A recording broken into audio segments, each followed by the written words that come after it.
Bonjour à tous, merci pour votre fidélité. Voici les nouveautés de la version 3.10.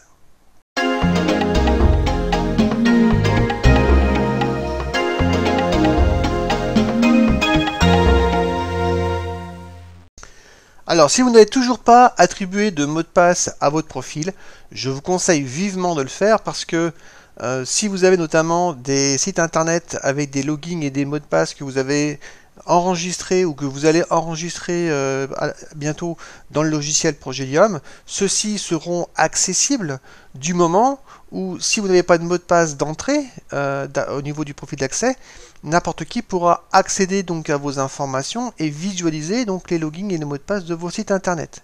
C'est pour cette raison que je vous conseille vivement de le faire. Donc pour ça, il suffit de cliquer sur le bouton Modifier. Vous avez un message d'erreur pour information, le profil n'est pas protégé par mot de passe. Vous cliquez sur OK. Et là, donc, il suffit de saisir votre mot de passe. Donc je vais en saisir un. Donc je vous conseille, non, là donc c'est juste pour l'exemple, hein, donc j'en mets pas un très compliqué, mais je vous conseille d'en mettre un très complexe en mélangeant des lettres et éventuellement des caractères spéciaux. Je vous conseille quand même de le mémoriser et de le noter quelque part dans un endroit sûr, pour au cas où vous l'oublieriez, eh bien de pouvoir le retrouver facilement. Donc, je répète le mot de passe pour le confirmer en dessous, et je clique sur Modifier, ici en bas. Voilà. Donc là, actuellement, mon profil est protégé par un mot de passe principal. Donc si je tape Accès, il va me le réclamer. Alors, les nouveautés concernant donc l'accès des profils. Vous avez deux modes possibles d'accès, une un peu plus compliquée et une très facile. Alors, la nouveauté tient justement à la possibilité de saisir un mini pass, un mini mot de passe en fait, à la place du mot de passe complexe, tout en gardant le niveau de sécurité toujours aussi important. Alors, comment ça marche? En fait, tout simplement, si vous saisissez le petit mot de passe, eh bien, vous avez droit à qu'une seule tentative. La moindre erreur vous grille le mini mot de passe. Voilà, donc je vais vous montrer comment ça fonctionne. Donc dans un premier temps, donc vous saisissez pour la première fois donc le mot de passe complet. Ensuite, je tape le captcha. Donc là, le captcha est indiqué ici, donc c'est 963. Et ensuite, je vais taper dans cette zone là le mini password. Je vais mettre par exemple 1, 2, 3, 4, mettons. Voilà. Et je fais accès. En effectuant accès, il a enregistré le mini pass, le mini password, et l'a associé au mot de passe complexe, au grand mot de passe en fait. Donc maintenant, si je reviens donc dans la gestion des profils, et maintenant je vais pouvoir taper directement 1, 2, 3, 4, vous voyez, comme le mini mot de passe, sans saisir de captcha, et je fais accès, et vous voyez, j'accède directement donc au logiciel. Donc vous voyez, c'est un gain de temps énorme, tout en ayant un niveau de sécurité identique avec le grand mot de passe. Donc si jamais vous saisissez un mot de passe qui est différent du mot de passe principal ou du mini mot de passe, à ce moment-là, le mini mot de passe est grillé, hein, il est désactivé en fait. Je vais vous faire la démonstration. Donc si au lieu de mettre 1, 2, 3, 4, je vais mettre par exemple 4, 5, 6, 7. Voilà. Et je tape accès. Donc là, mais le code captcha est incorrect parce que il a détecté que c'était pas ni un mot de passe principal ni un mini mot de passe. Il a détecté qu'il manquait à ce moment-là la saisie du captcha. Il me réclame le captcha. Donc je tape le captcha. Si je retape encore accès, il me dit que le mot de passe est incorrect. Vous voyez donc voilà. Et maintenant si je retape 1, 2, 3, 4. Vous voyez, donc c'est le mot de passe, le mini mot de passe initial. Si je tape accès, il veut pas. Vous voyez, donc il a été grillé, il est mort. Voilà. Donc dans ce cas-là, ce que je vais faire, donc je vais restituer, je vais réactiver mon mini mot de passe. Si jamais ça vous arrive, ça peut vous arriver de saisir malencontreusement un caractère qui correspond pas au mini mot de passe initial. Auquel cas, vous devez saisir à nouveau le grand mot de passe complexe. Donc Le voici. Ensuite, je saisis le CAPTCHA, donc 715. Voilà. Et ensuite, je vais taper mon mini mot de passe. Donc là, c'était 1, 2, 3, 4. Voilà, je fais accès. Donc vous voyez, j'accède bien maintenant donc, au logiciel. Si je reviens maintenant donc, à la gestion de l'accès des profils et que je tape 1, 2, 3, 4, cette fois-ci, ça va marcher. Donc vous voyez, 1, 2, 3, 4, c'est bien ça. Je fais accès et ça fonctionne. Vous voyez. Voilà, donc utilisez le mini mot de passe parce que c'est vraiment très pratique. Surtout, vous verrez, au niveau de la télécommande et la gestion des sites internet, vous avez un système de sécurité qui masque les mots de passe de manière automatique après un certain temps. Et le mini mot de passe vous permet justement de déverrouiller, d'activer l'affichage de vos mots de passe très simplement, sans que vous ayez besoin de saisir le grand mot de passe avec le CAPTCHA. Alors, juste une remarque sur la saisie du CAPTCHA. Alors, j'ai mis une petite chose en place qui vous facilite en fait la saisie du CAPTCHA.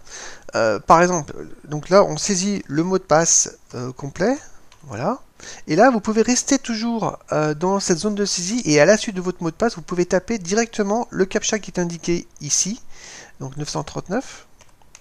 Voilà, et vous voyez, le logiciel a détecté automatiquement que vous avez saisi le CAPTCHA 939 et il l'a affecté automatiquement dans la zone de saisie CAPTCHA et en plus il vous a positionné le curseur dans cette zone de saisie à droite pour vous permettre de saisir le mini pass. Donc je vais mettre un 2, 3, 4. Vous mettez bien sûr un mini pass différent à votre convenance, hein, qui ne soit pas non plus très simple.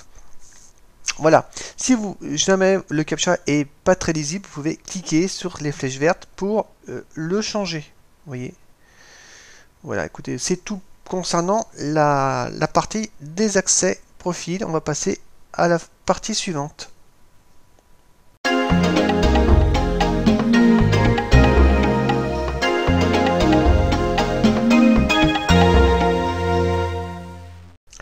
Vous pouvez être amené donc à vous connecter sur le site internet Progelium pour accéder donc à la gestion de vos licences et ou à d'autres produits de votre espace client.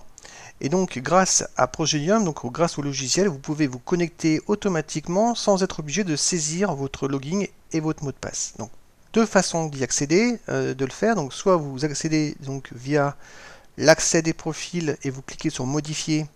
Et là à droite vous avez donc cet encart où vous pouvez cliquer sur connexion après avoir bien sûr renseigné votre login et mot de passe enregistré. Sinon, plus simplement, vous pouvez vous connecter directement donc via votre profil à la rosace et en bas à gauche vous avez ici espace membre. Vous cliquez dessus et vous arrivez directement donc à l'espace membre connecté. Vous voyez, donc là, ça m'a bien reconnu. Bonjour Alain. Et j'accède à tout cet espace client, y compris donc mes licences Progelium en cliquant ici, ou au support technique VIP, à la gestion de votre profil, et puis à l'ensemble de vos produits. Voilà.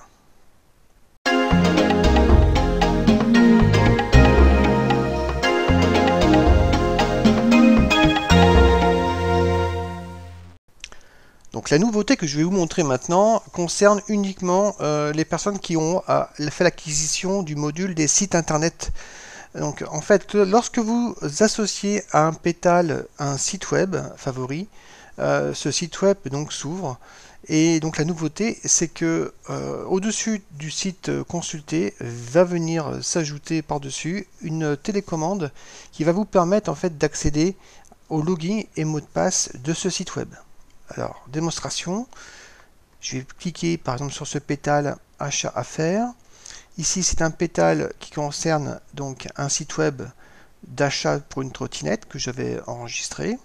Je clique dessus et vous voyez donc le site web, la page web donc de vente de la trottinette c'est bien affiché et en plus vous avez cette palette, cette télécommande qui est par-dessus qui va me permettre en fait de saisir le mot de passe et enfin le login et le mot de passe.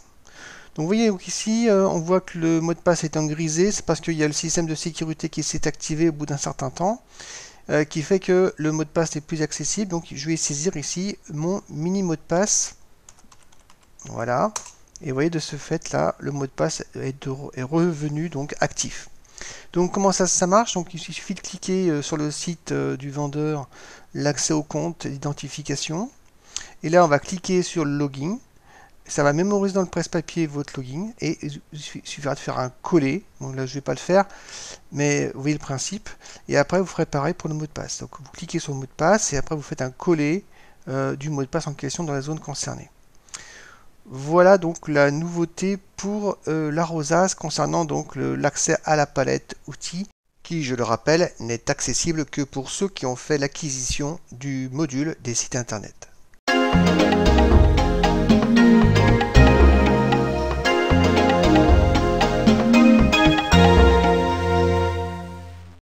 Donc suite à une demande, enfin des demandes qui m'ont été faites concernant la possibilité en fait d'agrandir la fenêtre donc du logiciel tout en agrandissant le contenu, notamment la rosace. Donc cette nouveauté donc est intégrée dans cette version 3.10.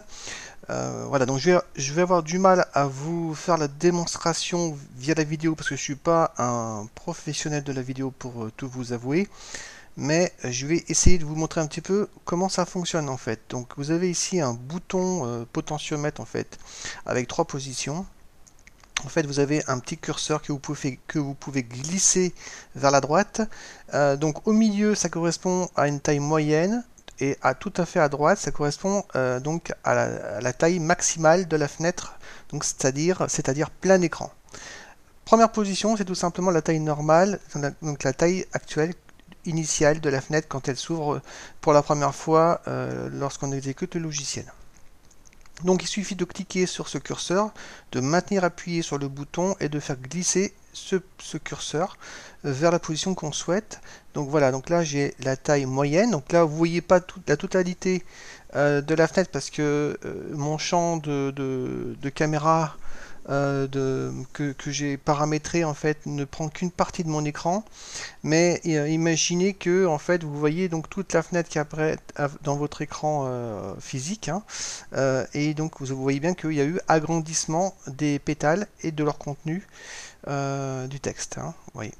Donc si je fais la taille maximale, vous voyez donc là à nouveau donc les pétales sont plus agrandis et proportionnels par rapport à la taille de votre écran. Donc c'est pour ça qu'on voit une forme d'ellipse par rapport aux pétales. Parce que j'ai un écran en 16 neuvième. Donc ce qui est tout à fait normal. Voilà. Sinon donc concernant donc la possibilité d'agrandir la fenêtre, vous pouvez également utiliser tout simplement en fait, cette icône qui est intégrée dans le cadre même, dans la barre de la fenêtre Windows. Vous avez donc ici donc le symbole pour iconiser en fait la fenêtre. Là, vous avez l'agrandissement, plein écran. Voilà, donc si je clique là-dessus, vous voyez, donc là, je passe directement donc, en plein écran. Voilà, l'agrandissement du contenu s'effectue automatiquement.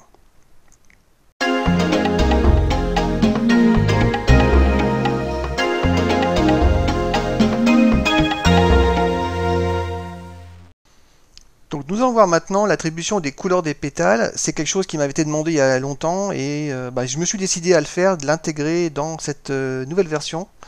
Et je vais vous montrer donc le résultat qui est assez sympathique. Donc les couleurs que vous voyez, donc ce sont des couleurs qui sont attribuées par défaut et vous allez pouvoir donc les modifier bien sûr de manière personnalisée selon vos goûts. L'attribution des couleurs s'effectue soit par type de média. Alors un type de média c'est quoi? C'est soit donc une rosace, soit un répertoire Windows, soit un site internet, ou bien un ensemble de documents. Donc tout ce que j'appelle documents, ça regroupe en fait tout ce qui est Word, Excel, PDF, logiciel. Donc de manière macroscopique, vous pouvez attribuer une couleur par type de média. Mais vous pouvez également attribuer une couleur de manière plus fine par type de document. Au sein même des documents, vous pouvez attribuer des couleurs différentes pour les documents Word ou pour les documents Excel, pour les documents PDF, etc. Et ça se joue par rapport au suffixe des documents. C'est qu'en fait, les noms des documents se terminent toujours par un point et un point doc, un point XLS, un point PDF en fonction de leur nature. Si c'est un PDF, un Word ou un Excel. Bon. Donc je vais vous montrer comment ça fonctionne. Donc, tout simplement, ça fonctionne de la même manière que l'attribution des caractéristiques d'un pétale comme avant, il faut faire un clic droit sur sur la pétale, faire définir. Et là, vous avez donc dans la nouveauté, ce que vous voyez apparaître en plus par rapport à avant, c'est cet encadré avec un carré qui vous permet d'attribuer la couleur que vous souhaitez. Alors, si par exemple, pour notre exemple, si je choisis par exemple de créer un pétale qui va donner accès à un répertoire Windows. Bon, donc vous voyez, j'ai cliqué ici vers un répertoire, je clique sur la valisette jaune. Je vais choisir mon répertoire. Donc, je vais choisir un répertoire, je vais créer un répertoire exemple, voilà. Vous voyez, par défaut, la couleur jaune est apparue. Donc c'est la couleur qui a été attribuée par défaut initialement dans le logiciel. Et donc vous pouvez bien sûr personnaliser, changer cette couleur. Si je voulais que tous les répertoires soient de type, aient la couleur rose, alors on va choisir une couleur rose, et ben je vais cliquer, vous voyez, donc sur la teinte rose ici dans le cercle, et là je peux jouer un petit peu sur un dégradé pour choisir la couleur rose qui me plaît le mieux. Vous pouvez même prendre en fait ici les petits ascenseurs pour affiner la couleur rose que vous souhaitez. Oui, oui, donc là, vous voyez le résultat, la couleur rose. Si vous voulez un rose plus comme ça, plus flashy, vous pouvez jouer là-dessus et vous voyez, vous allez obtenir ce rose-là. En bas, vous avez la possibilité de choisir donc des couleurs qui sont prédéfinies, qui sont déjà prédéfinies. Donc il suffit de cliquer dessus et vous voyez apparaître la couleur résultante dans ce petit carré-là. Une fois que la couleur de ce petit carré-là vous satisfait, donc il suffit de cliquer sur OK. Et donc la couleur sélectionnée apparaît dans ce carré-là. Et il suffit de cliquer sur Enregistrer pour l'attribuer. Vous voyez donc les pétales sont devenus roses, alors qu'avant elles étaient jaunes. Du moins la première, celle-ci on l'a créée à l'instant. Voilà, donc vous pouvez toujours revenir en arrière, c'est-à-dire redéfinir la couleur jaune si vous le souhaitez. Il suffit de cliquer sur le carré et puis choisir une couleur jaune. Et puis voilà, donc on fait OK, enregistrer. Et vous voyez donc les deux répertoires, hein, enfin les deux pétales qui accèdent à des répertoires Windows sont en jaune. Voilà, donc on peut faire pareil pour les documents. Donc ici on va créer un document. Par exemple ici, je vais cliquer sur un document Word. Je vais prendre mon répertoire d'exemple. Alors, exemple, et là je vais prendre test 1. Voilà. Donc par défaut, il me propose de la couleur bleu ciel. Je fais enregistrer, voilà. Et puis là, je vais cliquer sur définir pour définir un autre document de type Word. Et là, voilà, je vais l'appeler plutôt test2 pour le différencier parce que il porte le même nom que le premier, ça sera mieux. Voilà, donc test2, vous voyez, c'est un point docx, c'est pas un point doc, hein, mais c'est un document Word aussi. Donc voilà, donc la test2 qui apparaît là avec la même couleur bleue. Voilà, tac. Donc là, nous avons deux couleurs bleu ciel. Vous pourriez attribuer des couleurs différentes sur ces deux documents Word parce qu'ils ont des suffixes différents. Vous avez la possibilité de cliquer sur suffixe et vous pouvez dire les docx, moi c'est pas bleu ciel, c'est un bleu un peu plus foncé par exemple. Voilà, je fais OK, je vais enregistrer. Et vous voyez, donc là, vous voyez que le bleu ciel, c'est un docx. On va vérifier, je vais définir. Non, c'est un point doc, pardon. Vous voyez. Et le bleu foncé, c'est un docx. Voilà, vous pouvez différencier comme ça les suffixes, les types de documents, bien que ce soit des documents Word. Ce sont des suffixes différents, donc vous pouvez, comme ça, vous pouvez également jouer sur les couleurs là-dessus. Vous pouvez également, ça vous permet également de définir une couleur particulière sur un PDF. Imaginons que ce soit un PDF, on va prendre un PDF, je ne sais pas si j'en ai. Je vais en chercher un rapidement. Voilà, on va prendre un PDF. Voilà, celui-là par exemple. Voilà, donc je fais enregistrer. Donc par défaut, je vais quand même changer, je vais mettre ici le titre test PDF, ça sera plus clair. Voilà, donc là c'est un PDF. Vous pouvez lui attribuer une couleur différente. J'ai cliqué sur suffixe, donc je spécifie bien, attribue-moi la couleur que je vais choisir maintenant au suffixe. Donc si je veux un bleu plutôt violet, mettons, je fais OK. Voilà, je vais enregistrer. Vous voyez, donc là le PDF, donc là il a fallu que je choisisse une couleur un peu plus claire parce que le titre n'est pas n'apparaît pas très bien. Mais vous voyez l'idée, donc on a bien une couleur par suffixe qui différencie en fait chaque type de document. Vous pouvez faire également pour les fichiers Excel, c'est de la même manière. Vous pouvez décliner différentes couleurs selon les documents, les types de documents que vous avez. Voilà, donc juste une astuce en plus là, pour les couleurs justement. Imaginez que je vais réattribuer en fait, je vais revenir sur mon test 2 en termes de documents pour vous montrer l'exemple que je vais vous montrer. Voilà, donc là vous voyez, il m'a attribué deux couleurs bien distinctes. Mais imaginons que précédemment j'avais attribué pour les docx comme tout à l'heure une couleur plus foncée. Ben, je vais prendre des couleurs prédéfinies par exemple. Je vais prendre un gris, tiens. Je suis OK, enregistré. Donc vous voyez les docx ils sont en gris là. Et puis je me dis, bah, contrairement à ce que je disais tout à l'heure, je ne veux pas les différencier. Au contraire, je veux que, comme c'est un document Word, test 1, évidemment il faut que je change le titre quand même. Voilà, test 2, ça sera c'est bien un document Word. Hein. Voilà, donc test 1 et test 2 sont des documents Word. Et il faut que, pour moi, je préfère unifier la couleur pour tout ce qui est document Word. Et ben à ce moment-là, ce que vous faites, si vous voulez récupérer la couleur bleu ciel et l'attribuer donc à la couleur à la pétale de test 2, vous allez d'abord copier la couleur de la pétale test 1 en faisant définir. Vous cliquez sur le carré et là vous allez cliquez sur le code couleur qui est ici. Et vous faites un CTRL-C ou clic droit, copier. Vous fermez la fenêtre. Vous fermez encore la fenêtre ici pour revenir à la pétale, enfin la rosace. Vous venez sur la pétale test 2 pour lui attribuer cette nouvelle couleur. Vous cliquez sur le carré. Et là, donc dans cette zone de code couleur, vous allez coller le code couleur que vous avez précédemment copié de l'autre pétale. Et vous faites cliquer. Voilà, et vous voyez apparaître le bleu ciel, vous faites enregistrer, et cette fois-ci, donc mes deux pétales ont la même couleur, et ça me permet d'identifier tout ce qui est document Word, peu importe leur suffixe, docx ou .doc. Voilà, c'est tout pour l'évolution des couleurs.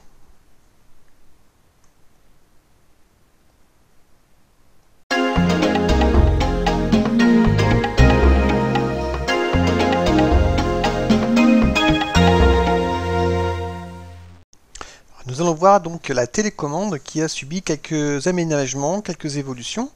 Alors pour accéder à la télécommande, il suffit de cliquer sur cette icône. Voilà, donc là, voilà, la voici. La fenêtre donc de la télécommande peut être fermée de cette manière. Donc il suffit de cliquer en fait sur la croix en haut à droite.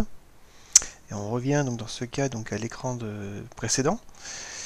Par contre, donc je reviens sur la télécommande, je clique ici. Là, vous avez un bouton quitter qui, avant, permettait simplement de faire la même chose, de fermer la télécommande. Eh bien, pour un souci de gain de temps, si vous voulez quitter l'application, vous pouvez cliquer sur ce bouton. Donc là, ça va fermer complètement l'application directement. Voilà, c'est fermé.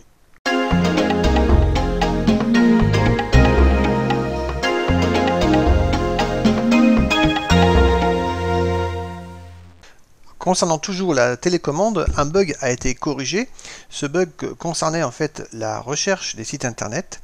Quand on saisissait en fait deux critères du moment qu'il y avait un espace entre les deux mots.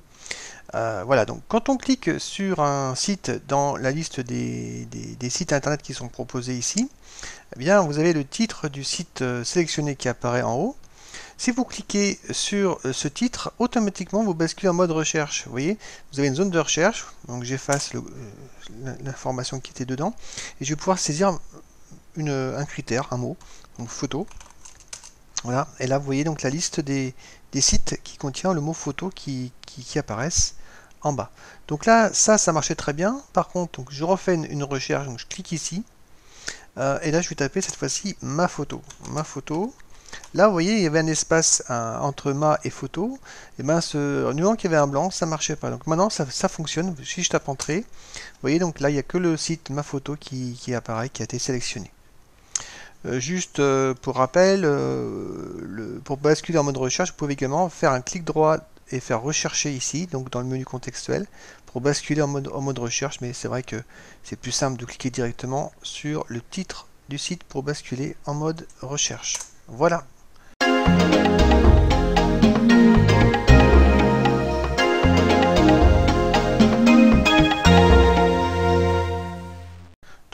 toujours dans la télécommande, une petite amélioration, mais qui est un détail, mais qui apporte vraiment un confort d'utilisation. C'est vrai que moi j'utilise souvent la traduction Google, souvent pour faire des traductions soit des messages que je veux transmettre à des plateformes anglophones, ou des traductions d'articles en anglais.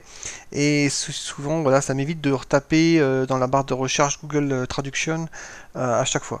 Donc là, vous avez un accès direct, là en bas de la télécommande. Donc cliquez dessus, vous accédez directement donc à la fenêtre Google Traduction ici, qui est un gain de temps.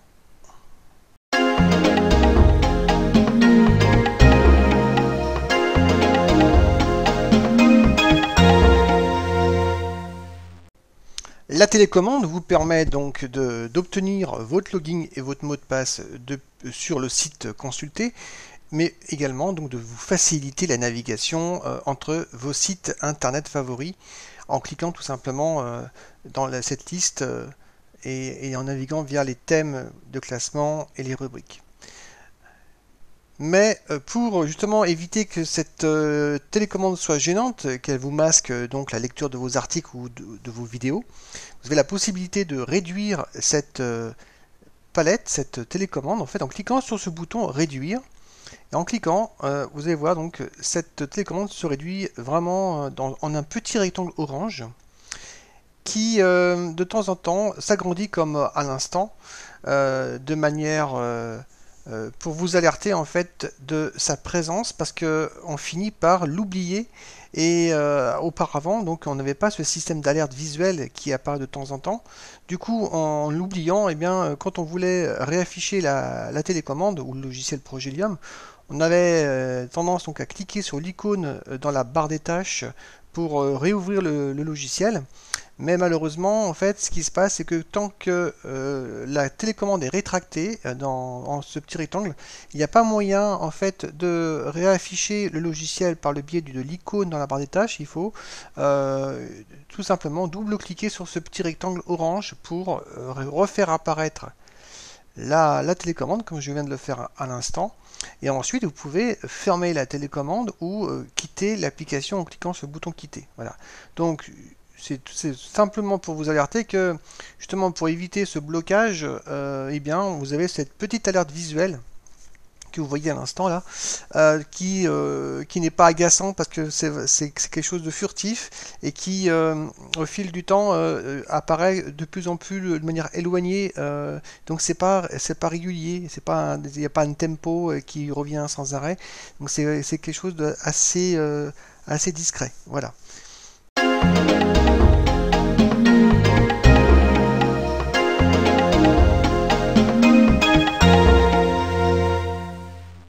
Donc j'ai effectué un correctif dans le module de gestion des sites internet. Ce qu'il faut savoir, c'est que quand on double-clique sur un site, comme celui-ci par exemple, vous avez donc la télécommande qui s'affiche au-dessus.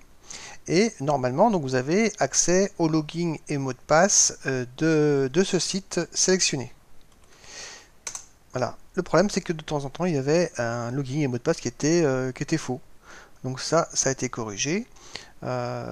Donc là je clique sur le bouton retour, ça me permet de revenir sur l'écran précédent, donc je reviens ici.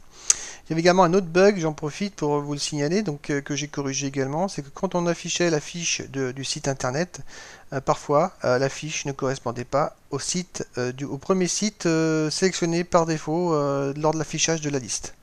Donc ça c'est pareil, ça a été corrigé.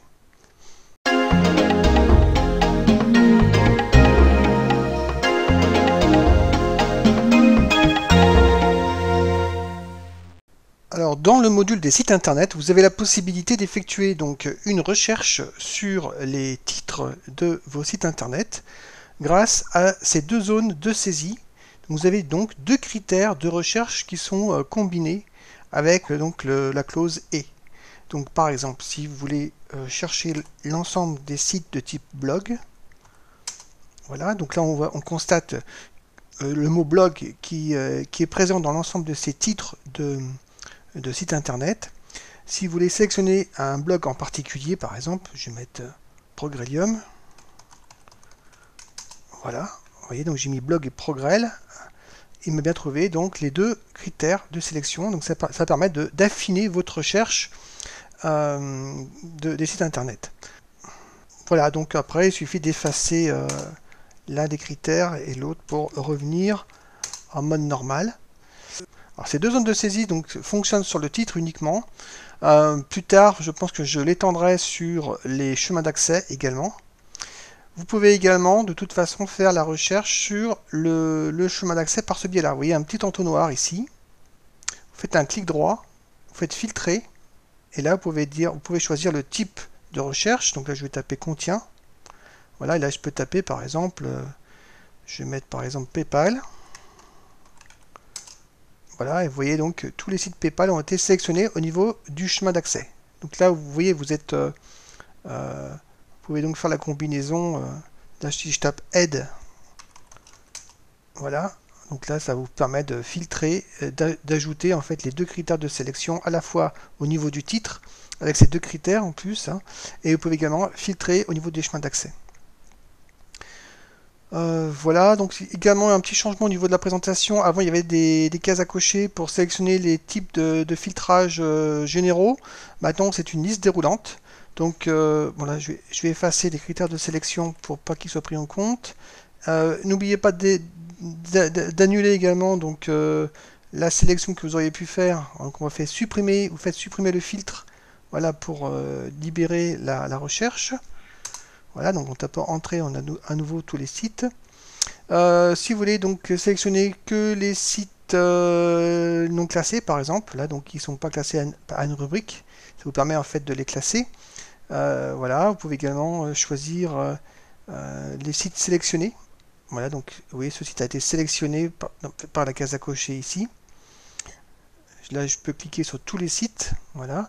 Si je clique, mettons, si je sélectionne ce site formation blog, mettons, et que je sélectionne à nouveau les sites sélectionnés, vous voyez, donc formation blog a été affiché avec le premier blog Progilium que j'avais déjà sélectionné au préalable.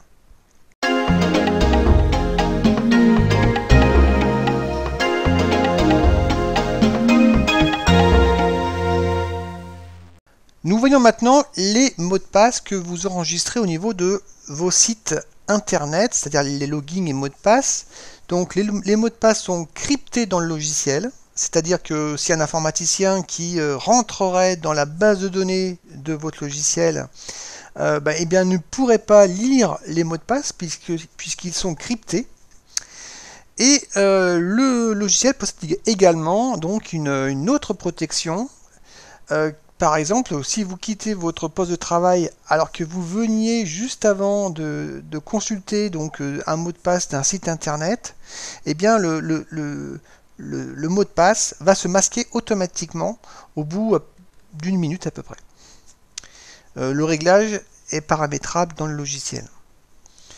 Voilà, donc pour visualiser donc un site, on clique sur ce bouton.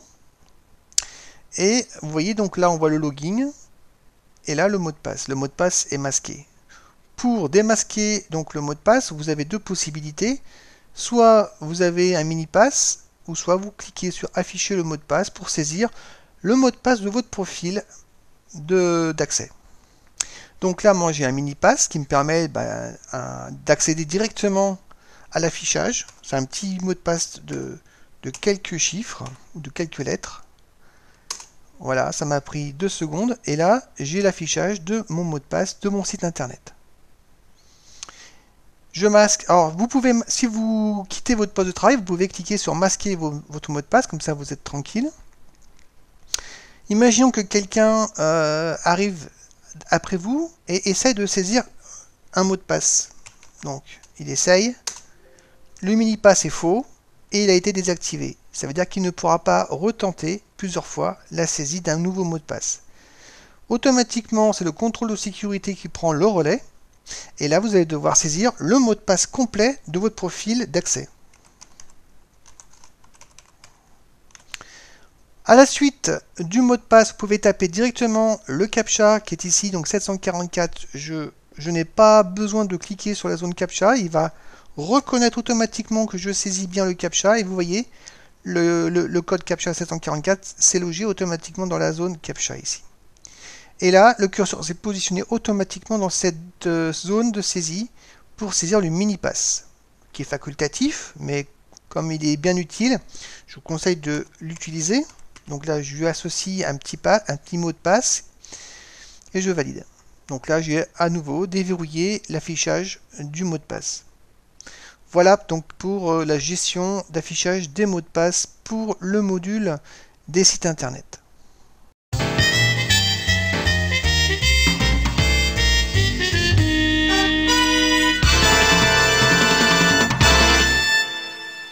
Merci et à bientôt pour de nouvelles aventures.